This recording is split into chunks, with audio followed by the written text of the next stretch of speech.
आज हम कक्षा 12वीं व्यष्टि अर्थशास्त्र के पाठ उत्पादन फलन का अध्ययन शुरू कर रहे हैं। बहुत ही दिलचस्प विषय है ये। बिल्कुल। तो बिना किसी देरी के सबसे बुनियादी सवाल से चर्चा को आगे बढ़ाते हैं। अर्थशास्त्र की दुनिया में ये उत्पादन या प्रोडक्शन, इसका असली मतलब होता क्या है? देखिए, अगर बहुत ही सरल शब्दों में कहूं तो उत्पादन का मतलब है भौतिक कारकों का भौतिक उत्पादन में रूपांतरण। मतलब जो हमारे इनपुट्स हैं उन्हीं आउटपुट में बदलना। मतलब कच्चे माल को किसी तैयार चीज में बदल देना। हाँ, एकदम सही। और इसी से उपयोगिता का सृजन होता है, जिसे हम यूटिलिटी क्रिएशन कहते हैं। अच्छा, तो उपयोगिता का सृजन? जैसे मान लीजिए लकड़ी है, आरी है और एक बढ़ाई की मेहनत है। ये सब हमारे भौतिक कारक या इनपुट हुए। इन सबको मिलाकर जब एक कुर्सी बन जाती है तो वो हमारा भौतिक उत्पादन या आउटपुट है। अरे वाह, क्या बात है। और यहीं से हमारी आज की वो सबसे बड़ी अवधारणा जन्म लेती है जिस पर हमारे सारे नोट्स टिके हैं, उत्पादन फलन या प्रोडक्शन फंक्शन। बिल्कुल। नोट्स में इसकी बड़ी ही स्पष्ट परिभाषा दी गई है कि ये भौतिक कारकों और भौतिक उत्पादन के बीच का एक तकनीकी संबंध है। एक टेक्निकल रिलेशन। हाँ, और इसे एक बहुत ही साधारण समीकरण से समझाया गया है, जो है QX = FLK। सही। इसे थोड़ा विस्तार से समझाती हूँ। यहाँ QX का मतलब है X नाम की किसी भी वस्तु का कुल भौतिक उत्पादन। मतलब जितनी भी कुर्सियां बनी वो QX है। एकदम सही। और F जो है वो फलन या फंक्शन को दर्शाता है। और L और K? L का मतलब है श्रम यानी लेबर, और K का मतलब है पूंजी यानी कैपिटल। तो मतलब कितनी मेहनत लगी और कितनी पूंजी लगी, उसका आउटपुट से जो संबंध है वो ये समीकरण बताता है। बिल्कुल। लेकिन यहाँ एक बहुत ही जरूरी बात है। हाँ, मुझे पता है आप किस तरफ इशारा कर रही हैं। नोट्स में यहाँ लाल रंग से एक बहुत ही विशेष ध्यान दें वाला बिंदु लिखा है। हाँ, वही। वो क्या कहता है? वो साफ साफ चेतावनी देता है कि उत्पादन फलन कोई आर्थिक संबंध नहीं है। मतलब इसमें मूल्य या रुपए पैसे का कोई लेना देना नहीं है। या लागत की तरफ भागने लगता है कि कितने में खरीदा, कितने में बेचा। हाँ, लेकिन ये विशुद्ध रूप से एक तकनीकी संबंध है। बस मशीनें कितनी लगीं, मजदूर कितने लगे और माल कितना बना। रुपयों की यहाँ कोई बात ही नहीं हो रही है। ये वाकई बहुत जरूरी पॉइंट था। अब बुनियादी परिभाषा तो साफ हो गई, लेकिन उत्पादन फलन में समय की भी तो कोई भूमिका होती होगी। समय की बहुत बड़ी भूमिका है, और समय के आधार पर ही हम उत्पादन फलन को दो अलग-अलग हिस्सों में बांटते हैं, अल्पकालीन और दीर्घकालीन उत्पादन फलन। अच्छा, तो पहले अल्पकालीन या शॉर्ट रन की बात करते हैं। नोट्स के मुताबिक ये वो समय अवधि है जिसमें कुछ कारक स्थिर होते हैं, जैसे हमारी पूंजी या K, और कुछ परिवर्तनशील होते हैं, जैसे श्रम या L। हाँ, क्योंकि अल्पकाल का मतलब है कि आपके पास समय बहुत कम है। मतलब रातों रात कोई नया कारखाना तो खड़ा नहीं हो सकता। बिल्कुल नहीं। मशीनें या बिल्डिंग रातों रात नहीं आती, वो स्थिर रहती हैं। बस आप मजदूर बढ़ा सकते हैं। इसी बात को यहाँ समीकरण के उदाहरण से बहुत शानदार तरीके से बताया गया है। पहला समीकरण है 40x = F 5L, 4K। मतलब 4 मशीनों पर 5 मजदूर काम कर रहे हैं और 40 चीजें बन रही हैं। फिर अगला समीकरण देखिए, 45x = F 6L, 4K। तो यहाँ ध्यान से देखिए, K यानी मशीनें 4 की 4 ही हैं, वो स्थिर है। हाँ, बस L यानी श्रम 5 से बढ़कर 6 हो गया है, और उत्पादन 40 से 45 हो गया। यही अल्पकाल की खासियत है।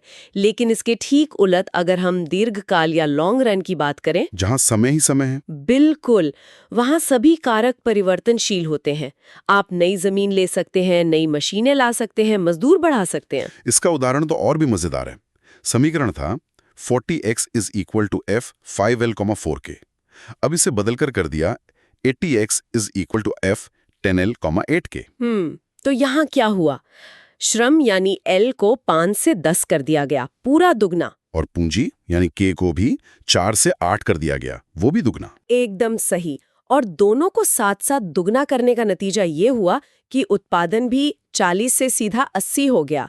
इसे हम समान अनुपात प्रकार का उत्पादन फलन भी कहते हैं। समान अनुपात मतलब जिस अनुपात में कारक बढ़ाएं उसी में उत्पादन बढ़ा। हाँ, अब इन दोनों को और गहराई से समझने के लिए नोट्स में एक बहुत ही बढ़िया तुलनात्मक तालिका दी गई है। हाँ, चलिए इस तालिका के तीनों बिंदुओं पर बात करते हैं। पहला है तुलना का आधार, कारक, अनुपात। अल्पकाल में क्या होता है कि मशीनें स्थिर हैं और मजदूर बढ़ रहे हैं, तो कारक अनुपात लगातार बदलता रहता है। कभी 5.4 कभी 6.4। सही बात है। लेकिन दीर्घकाल में हमने देखा कि दोनों एक ही अनुपात में बढ़ रहे हैं, तो कारक अनुपात हमेशा समान रहता है। अच्छा, और दूसरा बिंदु है उत्पादन वृद्धि का तरीका। अल्पकाल में तो उत्पादन सिर्फ परिवर्तनशील कारकों को बढ़ाकर किया जाता है। मतलब सिर्फ मजदूर बढ़ाकर। हाँ, जबकि दीर्घकाल में सभी कारकों की मात्रा एक साथ बढ़ाकर उत्पादन बढ़ाया जाता है। बिल्कुल। और तीसरा और आखिरी आधार है पैमाने का प्रभाव। देखिए, अल्पकाल में पैमाने का कोई प्रभाव नहीं होता, क्योंकि कारखाने का आकार वही रहता है। दीवारें वही हैं, मशीनें वही हैं। हाँ, लेकिन दीर्घकाल में पूरा पैमाना ही बदल जाता है, क्योंकि सब कुछ बढ़ा दिया गया है। बहुत खूब। अब इसके बाद नोट्स में रेखा चित्र या ग्राफ्स दिए गए हैं। इन्हें थोड़ा शब्दों में पिरोने की कोशिश करते हैं। चलिए ग्राफ 1A से शुरू करते हैं। ये दीर्घकाल का ग्राफ है। हाँ, इसमें साफ दिख रहा है कि एक बिल्कुल सीधी रेखा है जो मूल बिंदु से ऊपर की ओर जा रही है। ये जो सीधी रेखा है ना, यही समान अनुपात का सबूत है।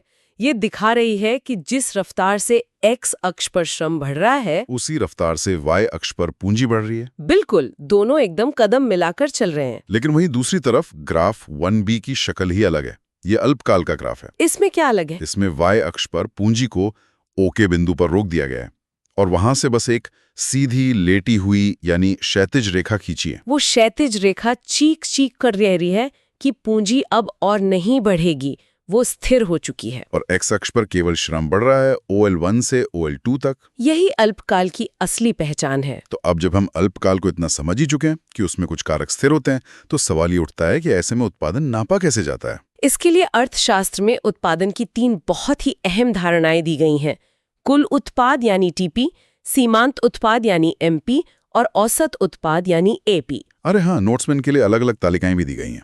चलिए तालिका 1 से शुरू करते हैं। कुल उत्पाद या टोटल प्रोडक्ट। ठीक है। कुल उत्पाद का मतलब है कि एक दिए गए समय में कुल कितनी चीजें बनी। तो मैं आंकड़े पढ़ता हूँ। इसमें भूमि तो स्थिर है 1 इकाई और श्रम की इकाइयां लगातार बढ़ रही हैं 1 से लेकर 7 तक।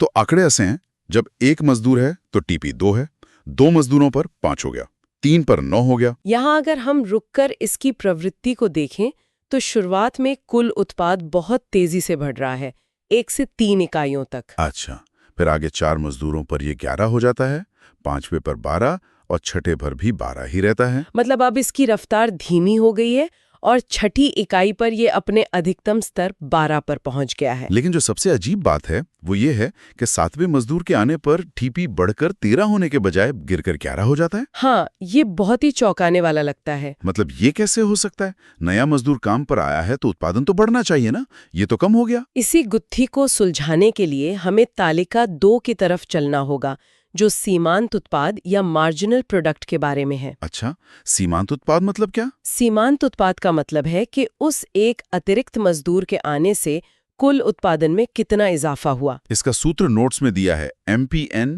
= TPN TP TPN -1, या इसे कुल उत्पाद में परिवर्तन बटे श्रम में परिवर्तन यानी डेल्टा TP डेल्टा L भी लिख सकते हैं। हाँ, तो अब आंकड़े देखते हैं। 1 श्रम पर MP2 है, 2 पर 3 हो गया, 3 श्रम पर 4 हो गया। यहाँ तक तो सब बढ़िया चल रहा है। ये एमपी का पहला चरण है, धनात्मक चरण, जहाँ ये बढ़ता है और फिर घटना शुरू होता है। हाँ, क्योंकि आगे 4 श्रम पर ये वापस 2 हो जाता है, 5 पर 1 रह जाता है और छठे श्रम पर MP 0 हो जाता है। बिल्कुल, यही दूसरा चरण है जहाँ MP 0 हो गया। याद है तालिका 1 में छठी इकाई पर कुल उत्पाद 12 पर अटक गया था। अरे हाँ, जहाँ TP अधिकतम था वहाँ MP 0 हो गया। एकदम सही जोड़ा। और अब आता है तीसरा चरण, ऋणात्मक चरण। 7वीं इकाई पर MP -1 हो जाता है। तो क्या इसका मतलब ये है कि वो 7वां मजदूर काम बिगाड़ रहा है? नहीं, वो काम नहीं बिगाड़ रहा। असल में ये भीड़ या ओवरक्राउडिंग का नतीजा है। भीड़ मतलब जगह कम पड़ गई? बिल्कुल, मशीन तो स्थिर है ना। अब एक मशीन पर 4 लोग अच्छे से काम कर सकते हैं। आपने जबरदस्ती 7 लोग घुसा दिए, ओहो, तो वो औजारों के लिए लड़ेंगे, एक दूसरे से टकराएंगे। जो काम पहले से हो रहा था उसमें भी बाधा आएगी। इसी वजह से कार्य कुशलता कम हो गई और कुल उत्पादन 12 से गिरकर 11 हो गया। हाँ, यही ऋणात्मक MP का कारण है। क्या बात है, ये तो बहुत तार्किक है। अब इसके बाद तीसरी धारणा पर आते हैं। तालिका 3, औसत उत्पाद या एवरेज प्रोडक्ट। इसका सूत्र बहुत सरल है। कुल उत्पाद को श्रम की इकाइयों से भाग दे दीजिए, यानी AP is equal to TPL। मतलब औसतन हर मजदूर कितना काम कर रहा है? हाँ, तो आंकड़े क्या कहते हैं? एक मजदूर पर AP 2 है, 2 पर 2.5 हो गया, 3 पर 3 हो गया। फिर ये गिरने लगता है, 2.7, 2.4, 2 और 7वें मजदूर पर 1.5। यहाँ जो सबसे महत्वपूर्ण प्रवृत्ति है जिस पर मैं जोर देना चाहूंगी वो ये है कि AP हमेशा धनात्मक रहता है। मतलब ये कभी शून्य या माइनस में नहीं जाता? बिल्कुल नहीं। MP भले ही माइनस में चला जाए पर AP कभी ऋणात्मक नहीं होता। ऐसा क्यों? क्योंकि जब तक कुल उत्पाद धनात्मक है, और वो तो हमेशा रहेगा ही, तब तक उसका औसत भी हमेशा धनात्मक ही रहेगा। बिल्कुल सही बात है। अब तक हमने तीनों तालिकाओं को अलग अलग समझा, लेकिन नोट्स में आगे एक बहुत ही जबरदस्त चीज दी गई है। तालिका 4, जिसे ग्रैंड मास्टर तालिका नाम दिया गया है। ओहो, ये तो मेरी पसंदीदा तालिका है क्योंकि ये सारी कड़ियों को आपस में जोड़ देती है। हाँ, इसमें श्रम, MP, TP और AP सब एक साथ दिए गए हैं। और इसे देखकर समझ आता है कि कैसे MP की गति ही दरअसल TP के व्यवहार को कंट्रोल कर रही है। चलिए इसे 3 अलग-अलग ब्लॉक्स में बांटकर समझते हैं। तो यहाँ श्रम की 0 से लेकर 8 इकाइयां दी गई हैं। पहला ब्लॉक है बढ़ती दर। इसमें 1 से लेकर 3 इकाइयों तक के आंकड़े हैं। तो इसमें MP को देखिए, 6, 14, 28, ये तेजी से बढ़ रहा है। और इसके तेजी से बढ़ने का असर TP पर क्या पड़ा? TP 6 से 20 और 20 से सीधा 48 पहुंच गया। क्योंकि MP बढ़ रहा है तो TP बढ़ती दर से बढ़ रहा है। अब दूसरा ब्लॉक देखिए, ह्रासमान दर या घटती दर। ये 4 से 6 इकाइयों का ब्लॉक है। यहाँ MP 24, 8 और 4 हो गया है। मतलब MP घट रहा है, पर अभी भी धनात्मक है। ये अपने अधिकतम बिंदु 84 पर पहुंचकर रुक गया। और 8वीं इकाई पर शुरू होता है तीसरा ब्लॉक, ऋणात्मक चरण। MP -4 हो गया और हमारा TP जो 84 था वो गिरकर 80 पर आ गया। और इस पूरी उठापटक के दौरान AP को देखिए। AP तो 6, 10, 16, 18 तक बढ़ता है और फिर गिरते गिरते 10 पर आ जाता है, पर मजबूती से धनात्मक ही बना रहता है। एकदम सही। अब इन सारे आंकड़ा को जब हम रेखा चित्रों में ढालते हैं तो इनका तकनीकी विश्लेषण और भी साफ हो जाता है। हाँ, ग्राफ 2 में कुल उत्पाद यानी TP वक्र का बहुत गहराई से विश्लेषण किया गया है। इसमें 4 प्रमुख बिंदु हैं। चलिए मूल बिंदु O से शुरू करते हैं। O से लेकर बिंदु K तक देखिए। ये हिस्सा तो एकदम खड़ी चढ़ाई जैसा लग रहा है। बिल्कुल। ये जो K है ना, इसे मोड़ बिंदु या इन्फ्लेक्शन पॉइंट कहते हैं। यहाँ तक TP बढ़ती दर से ऊपर जाता है, क्योंकि पीछे MP बढ़ रहा होता है। हाँ, फिर क से लेकर र तक का हिस्सा देखिए, चढ़ाई तो है पर ढलान कम हो गया है। ये ह्रासमान दर है। और फिर ये वक्र पहुंचता है बिंदु र पर, जो एकदम चोटी है, चरम बिंदु है। ये वही 7वीं इकाई है जहां TP अधिकतम होता है। और र के बाद क्या होता है? वक्र नीचे की ओर मुड़ने लगता है, मतलब कुल उत्पादन गिरना शुरू हो गया। और ऐसा क्यों हुआ, ये हमें ग्राफ 3 से पता चलता है, जहां MP और AP के वक्र बने हैं। हाँ, ये दोनों वक्र उल्टे U आकार के हैं। इसमें 3 बहुत ही अहम बिंदु समझने वाले हैं। पहला है बिंदु E, जो MP का शिखर है। मतलब तीसरी इकाई पर जहां MP सबसे ज्यादा था। इसके बाद MP वक्र नीचे गिरने लगता है। फिर आता है बिंदु A। ये AP वक्र का शिखर है, चौथी इकाई के आसपास। और यहाँ सबसे दिलचस्प बात ये होती है कि ऊपर से गिरता हुआ MP वक्र AP वक्र को ठीक उसके शिखर A पर काटता है। मतलब इस बिंदु पर MP और AP बिल्कुल बराबर हैं। MP is equal to AP। बिल्कुल। और आखिरी अहम बात है शून्य और ऋणात्मक क्षेत्र। हाँ, 7वीं इकाई पर MP वक्र X अक्ष को छू लेता है, मतलब MP शून्य हो गया। और उसके बाद वो X अक्ष के नीचे चला जाता है, यानी ऋणात्मक क्षेत्र में। लेकिन AP का वक्र नीचे जरूर आता है, पर X अक्ष के ऊपर ही रहता है, वो हमेशा धनात्मक रहता है। सही कहा।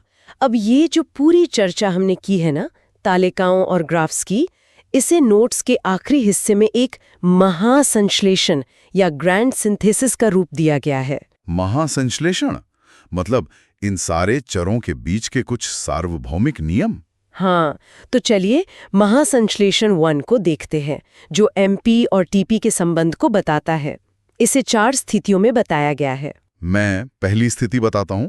जब MP बढ़ रहा है तो TP बढ़ती दर पर बढ़ता है। स्थिति 2, जब एमपी घटना शुरू होता है लेकिन धनात्मक रहता है तो टीपी ह्रासमान दर पर बढ़ता है। स्थिति 3, जब एमपी शून्य होता है तो टीपी अधिकतम होता है। और आखिरी स्थिति 4, जब एमपी ऋणात्मक होता है तो टीपी गिरना शुरू कर देता है। अगर इसका निष्कर्ष निकालें तो सीमांत उत्पाद ही असल में कुल उत्पाद की दर है। MP is the rate of TP. बिल्कुल सटीक। अब महासंश्लेषण 2 पर आते हैं, जो औसत और सीमांत उत्पाद के संबंध को 3 नियमों में स्पष्ट करता है। अच्छा, इसे कैसे याद रखा जाए?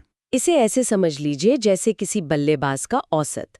नियम 1, जब एपी बढ़ता है तो इसका मतलब है कि नया जुड़ने वाला स्कोर यानी एमपी एपी से ज्यादा है, इसलिए बिंदु ए से पहले एमपी एपी होता है। अरे वाह, ये उदाहरण बहुत बढ़िया है। और नियम 2, जब एपी घटता है तो एमपी एपी से कम होता है। एमपी एपी बिंदु ए के बाद यही होता है। और नियम 3, जब एपी अपने अधिकतम पर होता है तो एमपी और एपी बराबर होते हैं, जो कि हमारा वक्र में कटान बिंदु था। बिल्कुल। तो अगर हम आज के इस पूरे इकोनॉमिक ब्लूप्रिंट के मुख्य निष्कर्ष निकालें तो उत्पादन फलन एक तकनीकी संबंध है। टीपी का मतलब है कुल मात्रा, एमपी का मतलब है एक अतिरिक्त इकाई का योगदान, और एपी है प्रति इकाई उत्पादन। और इन सब से निकल कर आते हैं अर्थशास्त्र के वो सुनहरे नियम, गोल्डन रूल्स। हाँ, जो हमेशा याद रखने चाहिए।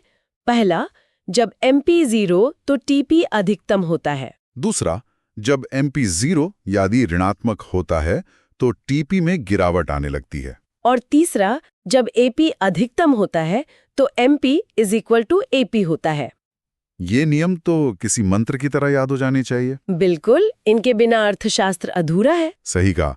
इस पूरी तकनीकी चर्चा के बाद एक बहुत ही विचारणीय प्रश्न दिमाग में आता है। वो क्या?